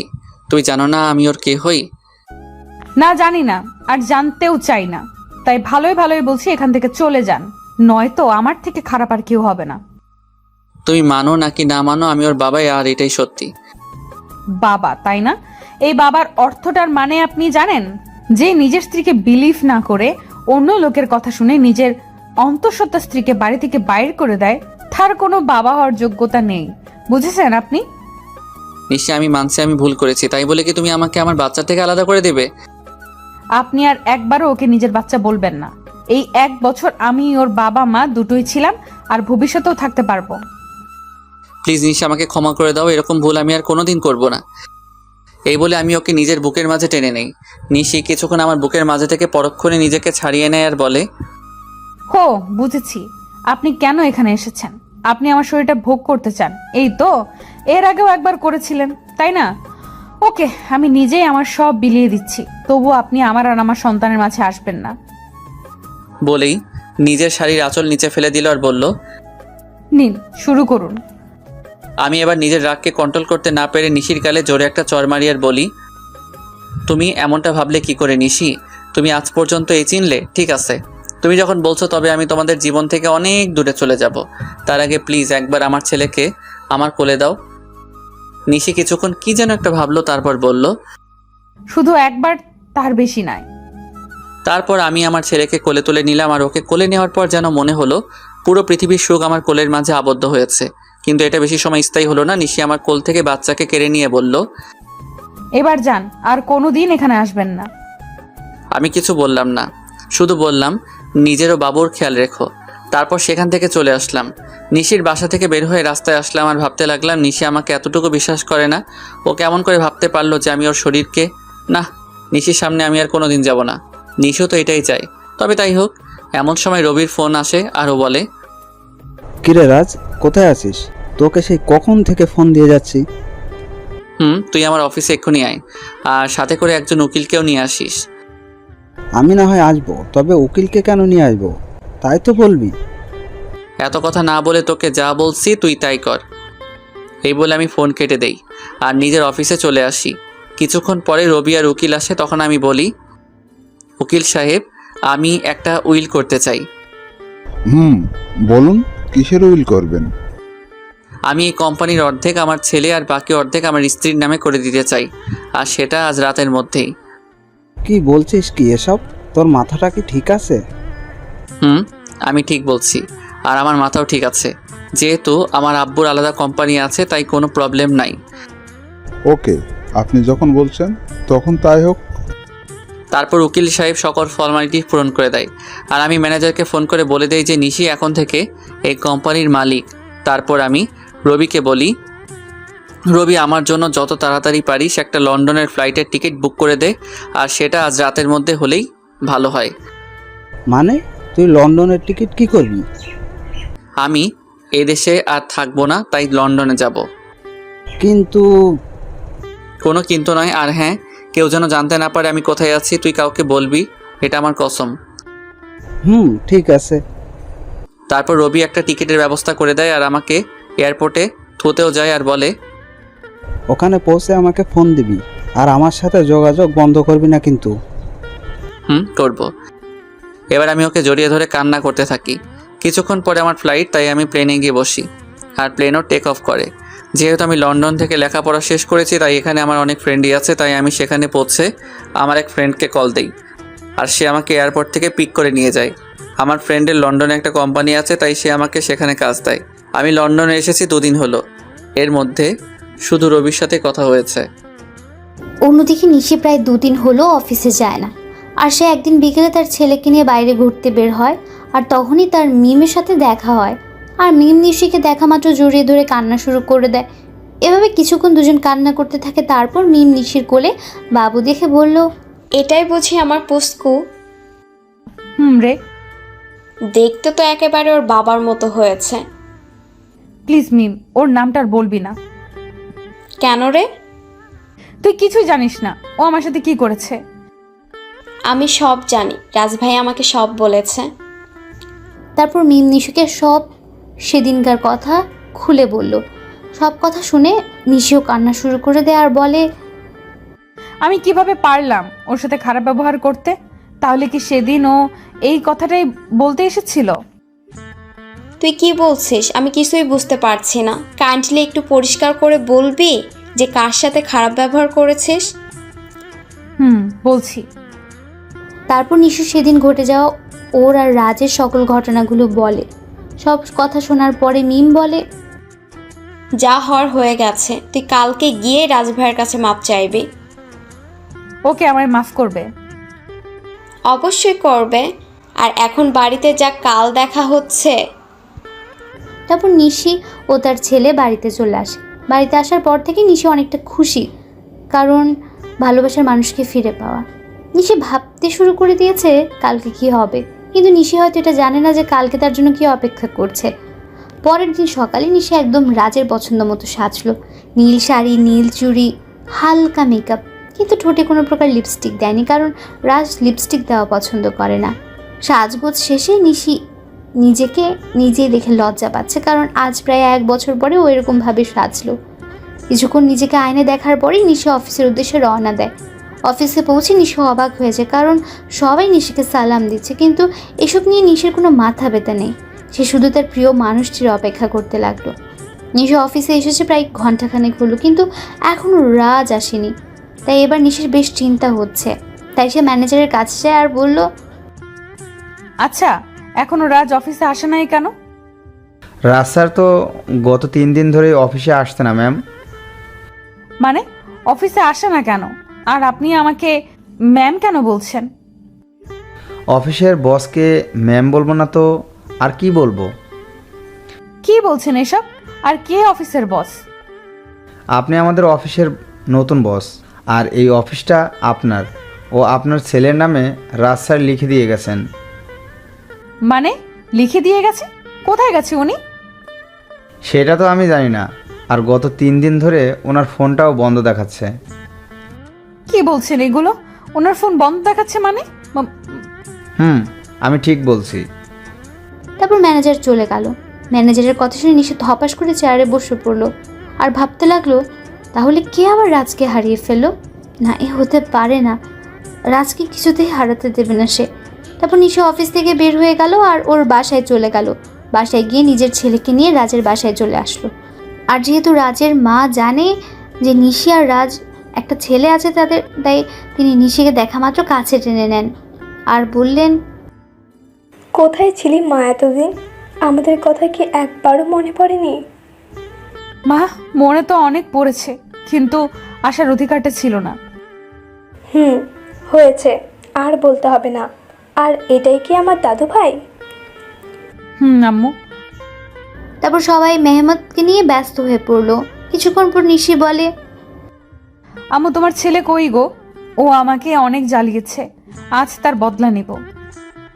মানে রাজ তোর সাথে আসেনি?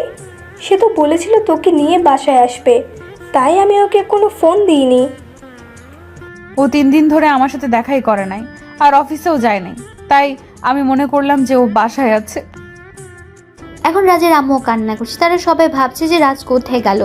অন্যদিকে রাজ লন্ডনে গিয়ে তার বন্ধুর বাসায় উঠেছে, আর আজ তার অফিসের প্রথম দিন, তাই সে অফিসের জন্য তৈরি হয়ে বের হবে। তারপর রাজ আর ইব্রাহিম, রাজের বন্ধু, অফিসের উদ্দেশ্যে রওনা দেয়।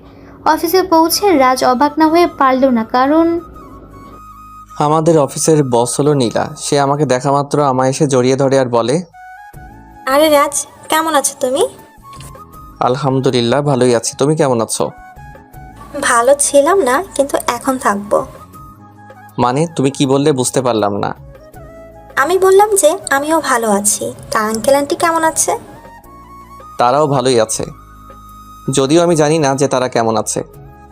তা কি মনে করে তোমাদের কোম্পানি ছেড়ে এখানে জয়েন করলে? এমনি গো, তেমন কিছু না। ওকে রাজ, তোমার সাথে পরে কথা হবে, এখন একটা মিটিং আছে তাই যেতে হবে। বাই। তারপর নীলা চলে গেল। এখন আপনারা হয়তো ভাবছেন নীলাকে আর আমি বা নীলাকে কেমন করে চিনি, তাই তো? তাহলে শুনুন, নীলা, আমি আর ইব্রাহিম একই সাথে পড়তাম, তাই আমি আর ওকে চিনি। আর আমি নীলাকে সবসময় নিজের বন্ধুই ভাবতাম, কিন্তু একদিন নীলা আমাকে এসে প্রপোজ করে, কিন্তু আমি এসব পছন্দ করতাম না, তাই আমি ওকে নিষেধ করে দেই। কিন্তু নীলা আমায় প্রতিদিন প্রপোজ করতে থাকে, তাই আমি তাকে বলি নেক্সট টাইম যদি সে আমায় প্রপোজ করে তাহলে আমি ওর সাথে আর বন্ধুত্ব রাখতে পারবো না। তাই সেদিনের পর থেকে নীলা আমায় আর প্রপোজ করে নাই। এর মধ্যে আমার লেখাপড়া শেষ হয়ে যায়। তারপর আমি দেশে ফিরে আসি, আর বাকিটুকু তো আপনারা জানেন। নীলা যাওয়ার পরে আমি ইব্রাহিমকে বলি, কিরে, এটা তো তোর কোম্পানি, তাহলে নীলা এখানকার বস কিভাবে? এটা আমার কোম্পানি, কিন্তু এর মালিক আমরা দুজন, আমি আর নীলা। তো তুই আমাকে আগে বলতে পারলি না যে এখানে নীলাও আছে? তাহলে আসছি না, তাই তো? এর জন্যই তো নীলার কথা আমি তোকে আগে বলি নাই। বেশ করেছিস। এখন এখান থেকে দূর হ, আমার কাজ আছে।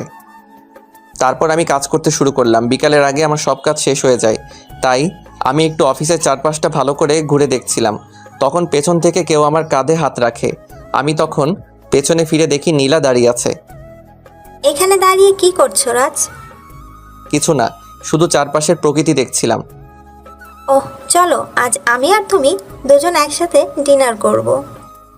তা কি করে হয় বলো? সব হয়। বলে এক প্রকার জোর করে গাড়িতে বসিয়ে দেয়। কিছুক্ষণ পর নীলা গাড়ি একটা রেস্টুরেন্টের সামনে দাঁড় করায়, আর আমরা সেখানে ডিনার শেষ করি। ডিনার করার সময় আমাদের অনেক কথাই হয়। তারপর নীলাই আমাকে বাড়িতে পৌঁছে দেয়। বাড়িতে আসার পরে আমি সোজা ওয়াশরুমে চলে যাই, আর কিছুক্ষণ পরে ফ্রেশ হয়ে বেরিয়ে আসি। আর তখনই আমার রবির কথা মনে হয়। আজ সারাদিন ওকে একবারও ফোন দেওয়া হয়নি, তাই আমি দেরি না করে ওকে ফোন দেই। কিন্তু ফোন দেওয়ার পর রবি যা বলে তা শোনার জন্য আমি মোটেও প্রস্তুত ছিলাম না। কেমন আছিস ভাই? এই তো ভালোই আছি, তুই কেমন আছিস? আমিও ভালো আছি। আমার বাড়ির সবাই কেমন আছে? কেউ ভালো নেই। তুই যাওয়ার পরে সবাই কেমন যেন হয়ে গেছে, আর আন্টি তোর জন্য প্রায় পাগল হয়ে গেছে। তুই ফিরে আয় ভাই। সময় হলে আমি ফিরে আসবো। আর নিশি আর আমার বাবু কেমন আছে রে? নিশি তো... রবি নিশির ব্যাপারে কিছু বলতে যাবে, তার আগে আমি বলি, বাদ দে নিশির কথা, তুই ভালো থাকিস আর আমার পরিবারকেও দেখে রাখিস। এই কথাগুলো বলেই আমি ফোন কেটে দেই। সে রাতে আমার আর ঘুম আসলো না। পরের দিন থেকে আমি আবার নতুন জীবন শুরু করার ব্যর্থ চেষ্টা করি। সকালে ফ্রেশ হয়ে ইব্রাহিমের সাথে অফিসে চলে যাই।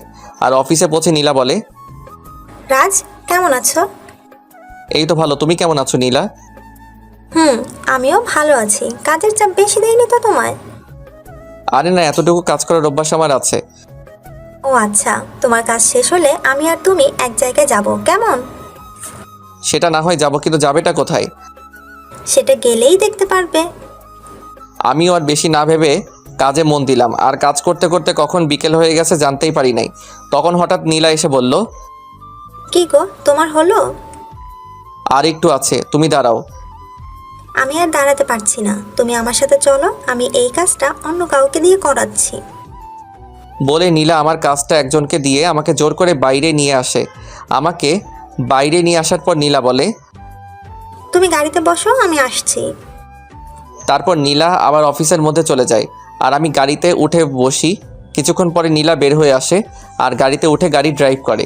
কিছুক্ষণ ড্রাইভ করার পরে আমরা একটা বড় বাড়ির সামনে এসে দাঁড়াই, আর নীলা বলে, রাত চলো। এটা আমায় কোথায় নিয়ে এলে? ভেতরে গেলেই দেখতে পারবে। তারপর আমি নীলার পিছু পিছু ভেতরে যাই। আর ভেতরে গিয়ে আমি অবাক হয়ে যাই, কারণ ভেতরে নীলার বাবা মা বসা ছিল। তার মানে এটা নীলাদের বাড়ি। তখন আমি বললাম, কেমন আছেন আঙ্কেল? কেমন আছেন আন্টি? ভালো বাবা, তুমি কেমন আছো? জি আন্টি, আমিও ভালো আছি। তারপর আরও অনেক কথা বললাম, আর খাওয়া দাওয়াও এখানেই করলাম। নীলা রাতে আমাকে ইব্রাহিমের বাসায় ধুয়ে যায়, তাই আমিও ফ্রেশ হয়ে ঘুমিয়ে পড়ি। এভাবেই 5টা বছর পার হয়ে যায়। আর এই 5 বছরে নিশির জন্য আমার ভালোবাসায় এতটুকু কমে নাই, বরং বেড়েছে। তো প্রতিদিনের মতো আজও অফিসে গেলাম। আর অফিসে পৌঁছানোর পর নীলা আমার কাছে এসে বলল, শোনো রাজ, আমরা আগামীকাল বাংলাদেশে যাব, সেখানে একটা মিটিং আছে, আর আমার সাথে তুমিও যাবে। তাই তোমার যা যা প্রয়োজন তুমি আজ বাসায় গিয়ে প্যাকিং করে নাও, আর কাল সকালে আমাদের ফ্লাইট। ওকে ঠিক আছে। কেন জানি আমি ওকে মানা করতে পারলাম না। হয়তো অনেক দিন পর দেশে ফিরবো, এর জন্যই সেদিনকার মতো অফিস করে বাসায় চলে আসলাম। তারপর আমি আমার কিছু জিনিস প্যাকিং করে রাখলাম। পরের দিন সকালেই আমি আর নীলা বাংলাদেশে চলে আসলাম। আর আমি ওখানকার যে কোম্পানির সাথে মিটিং হবে সেখানে গেলাম। আমি সেখানে গিয়ে আরও বেশি অবাক হয়ে যাই, কারণ এটা আর কারো না, আমার বাবার কোম্পানি, যার সাথে আমাদের মিটিং হবে। আমি কি করব তাই ভেবে পাচ্ছিলাম না। একবার মনে করলাম যে মিটিংটা অ্যাটেন্ড করব না, কিন্তু পরক্ষণে কী যেন হলো, আমি মিটিং প্লেসে চলে গেলাম। সেখানে গিয়ে আমি দেখি আমার বাবা একটা চেয়ারে বসা আছে, আর তার চেহারাটা কেমন যেন শুকিয়ে গেছে। তো আমি সেখানে গিয়ে সবার সাথে মত বিনিময় করলাম। আর আমি যখনই বাবার কাছে গেলাম, তখন বাবা আমাকে দেখা মাত্র জড়িয়ে ধরল আর বলল, কোথায় ছিলি বাবা এতদিন? আমাদের কথা কি তোর একটুও মনে পড়ে নাই? বাবা, অনেক মনে পড়েছে, কিন্তু আমি যে অপারগ ছিলাম। এখন আমার সাথে তুই বাসায় যাবি। তোকে দেখলে তোর আম্মু অনেক খুশি হবে। আব্বু, আমি যাব, তার আগে মিটিংটা শেষ করে নেই। সত্যি বলছিস তো? সত্যি। এতক্ষণ সবাই আমাদের দিকে তাকিয়েছিল আর বোঝার চেষ্টা করছিল যে কি হচ্ছে এগুলো। এমনি নীলাও অবাক হয়ে গিয়েছে, কারণ সেও আমার বাবাকে চিনে না। তাই সে আমার কাছে এসে বলল, তুমি বিজনেসম্যান নাজমুল সাহেবের ছেলে? তুমি এত বড় বিজনেসম্যানের ছেলে হয়ে আমাদের কোম্পানিতে একজন সাধারণ স্টাফ হয়ে কাজ কেন করছিলে? এর একটা কারণ আছে যেটা তুমি জানো না। কি কারণ আছে রাজ? মিটিং শেষ হোক, তারপর না হয় বলি। ওকে, ঠিক আছে। নীলার অবাক হওয়াই স্বাভাবিক, কারণ এই 5 বছরে আমি নীলাকে একবারের জন্য আমার আসল পরিচয়টা বলি নাই, যদিও সে জানতো আমাদের একটা কোম্পানি আছে। তারপর আমরা মিটিং শেষ করে বাহির হলাম, আর তখনই আমার চোখ গেল একটা বাচ্চার উপর। বয়স আর কত হবে, 5-6 বছর হয়তো, কিন্তু ওকে দেখে মনে হচ্ছে কতদিনের না চেনা। তাই আমি ওর কাছে যাই আর বলি, বাবা, তোমার নাম কি? কিন্তু ছেলেটা আমাকে অবাক করে দিয়ে পাপা বলে আমায় জড়ায় ধরে। কে তোমার পাপা? তুমি তো আমার পাপা, আমার মামুনি বলছে। আর জানো পাপা, তোমার জন্য আমার মামুনি প্রতিদিন কান্না করে। কে তোমার মামুনি বাবা? তখন ছেলেটি হাত দিয়ে একজনকে দেখিয়ে দেয়, আর সেটা আর কেউ না, সেটা হলো নিশি। মানে ছেলেটি আমার আর নিশি সন্তান। তার জন্য কি ওর জন্য এত টান অনুভব হইতেছিল? তখনই নিশি আমাদের সামনে চলে আসে, আর আমাকে দেখে সে খানিকটা স্তব্ধ হয়ে যায়, কিন্তু পরক্ষণে আমায় জড়িয়ে ধরে কান্না করে দেয়। কিন্তু তখন হঠাৎ নীলা কোথায় থেকে যেন চলে আসে, আর নিশিকে আমার বুকে দেখে ও নিশিকে তুলে ওর গালে 2টো চড় বসায় দেয় আর বলে, এই মেয়ে, তোমার লজ্জা করে না অন্যের স্বামীকে জড়াই ধরতে? অন্যের স্বামী মানে? হ্যাঁ, তুমি যাকে জড়াই ধরছো সে আমার হাজবেন্ড হয়। ও সরি, আমায় ক্ষমা করে দিয়েন। আর মিস্টার রাজ, আপনার ছেলেকে দেখে রাখবেন। এই কথা বলে নিশি বাইরে দৌড় দিল। আমিও নিশির পিছু পিছু গেলাম, কিন্তু আমি যেতে একটু দেরি করে ফেলেছিলাম, কারণ নিশি একটা কারের হাতে ধাক্কা খেয়েছে আর ওর মাথা থেকে প্রচুর ব্লিডিং হচ্ছে। আমি কি করব কিছুই বুঝতে পারছিলাম না। আর বাইরে এসে দেখি নিশির মাথা থেকে প্রচুর ব্লিডিং হচ্ছে। আমি কি করব না করব কিছুই বুঝতে পারছিলাম না। আমার মনে হচ্ছিল যেন আমি আমার জীবনের সবচেয়ে মূল্যবান কিছু হারাতে যাচ্ছি। তাই আমি গিয়ে নিশিকে আমার কোলে তুলে নেই আর হসপিটালের দিকে দৌড়াতে শুরু করলাম। আর তখন কে যেন একটা কার নিয়ে এসে বলল উঠতে। তাই আমি দেরি না করে কারে উঠে বসি, আর কিছুক্ষণের মধ্যেই হসপিটালে পৌঁছে যাই। আর ডক্টররা নিশিকে নিয়ে ওটিতে চলে যায়। তাই আমি কারওয়ালাকে ধন্যবাদ দিতে চাই, আর গিয়ে দেখি সেটা আর অন্য কেউ না, আমার বন্ধু মামুন। আর মামুনকে দেখা মাত্র আমি কান্নায় ভেঙে পড়ি আর বলি, আমার নিশির কিছু হবে না তো? ওর যে কিছু হলে আমি বাঁচবো না রে। নিশির কিছু হবে না, আর তুই এভাবে ভেঙে পড়ছিস কেন? আজ আমার জন্য নিশির এই অবস্থা কেন যে আমি আবার দেশে ফিরে আসলাম? এক থাপ্পড় দিব যদি আর একটিও বাজে কথা বলিস। আর নিশির কিচ্ছু হবে না, আর তুই এখানে শান্ত হয়ে বস। তারপর মামুন আমাকে এক জায়গায় বসিয়ে দেয় আর কোথায় যেন চলে যায়। কিছুক্ষণ পরে দেখি মামুন আমার ছেলেকে নিয়ে আসছে, আর ও আমাকে দেখে বলে, বাবা, মাম্মাম, ও মাম্মামি কি হয়েছে? তোমার মাম্মামের কিছু হয়নি বাবা, তুমি আমার কাছে এসো তো। তারপর আমি আমার ছেলেকে বুকের মাঝে জড়াই ধরি। কিছুক্ষণ পরে ডক্টর ওটি থেকে বাহির হয় আর বলে, আপনাদের ভাগ্য অনেক ভালো বলতে হবে, নয়তো রোগীকে যে অবস্থায় এখানে আনা হয়েছে, আমরা তো মনে করেছিলাম ওনাকে বাঁচানো সম্ভব হবে না, কিন্তু আল্লাহর অশেষ রহমতে উনি এখন সুস্থ আছে। আপনাকে অনেক ধন্যবাদ ডক্টর সাহেব, আমার নিশিকে ফিরিয়ে দেওয়ার জন্য। আরে এটা তো আমাদের কর্তব্য। আমি কি ওর সাথে দেখা করতে পারি? না, আপনি 6 ঘন্টা পরে ওনার সঙ্গে দেখা করতে পারবেন, আর তাছাড়া ওনার এখন সেন্স নেই। ওকে ডক্টর। ডক্টরের সাথে কথা শেষ করে এসে আমি আমার ছেলের কাছে বসি। আমি আর আমার ছেলে বসে আছি, তখন কেউ পেছন থেকে আমার নাম ধরে ডাক দেয়। তাই আমি পেছনে তাকাই কে ডাকছে দেখার জন্য। তখন দেখতে পাই আব্বু আর আম্মু দাঁড়ায় আছে। আর আম্মু আমাকে দেখে আর স্থির থাকতে পারলো না, আমার কাছে এসে কান্না শুরু করে দিল আর বলল, কোথায় ছিলি বাবা এতদিন? আমাদের কথা কি তোর একটুও মনে পড়ে না? আম্মু, মনে তো সবসময় পড়তো, কিন্তু আসার উপায় ছিল না। আর এই যে দেখো আমি এসে গেছি, আর কোথাও যাব না। সত্যি তো? সত্যি। তখন একজন নার্স এসে খবর দিল যে নিশির সেন্স পেয়েছে। তাই আমি আর দেরি না করে নিশির কেবিনে ঢুকে গেলাম। আমার পিছু পিছু বাকি সবাইও চলে এসেছে, কিন্তু নিশি আমাকে দেখে তার মুখটা অন্যদিকে ঘুরিয়ে নিল। সবাই নিশির সাথে কথা বলছে আর নিশি সেগুলোর উত্তর শুধু হ্যাঁ অথবা নাতে দিচ্ছে, কিন্তু সে আমার দিকে একবারও তাকাচ্ছে না। এতে আমার অনেকটাই খারাপ লাগে। তাই আমি সবাইকে বলি, আমি আর নিশিকে একা কথা বলতে চাই, তাই প্লিজ সবাই যদি একটু বাইরে যেতে। অবশ্যই। তারপর সবাই বাইরে চলে যায় আর আমি নিশির পাশে গিয়ে বসি আর ওর হাত আমার হাতের মুঠোর মধ্যে নেই আর বলি, নিশি আমি সরি। কথা বলবেন আমার সাথে? ঠিক আছে, তাহলে আমি চলে যাচ্ছি। আমি যখন উঠতে যাব তখন নিশি আমার হাতটা ধরে ফেলে আর আমি ওর দিকে তাকিয়ে দেখেও কান্না করছে। আরে পাগলি, কান্না করছো কেন? খুব খারাপ, শুধু আমায় কষ্ট দেন। বুঝলাম, মনের ভিতর অনেক অভিমান জমা হয়ে আছে। গো, আমি খুব খারাপ, আর আমি ওয়াদা করছি আজকের পর থেকে তোমায় আর কখনো কষ্ট দিব না। এইভাবে বললে আমি বিলিভ করব না। তাহলে কিভাবে বলবো? কান ধরে বলেন। ওকে শোনাবো, এই তো কান ধরলাম।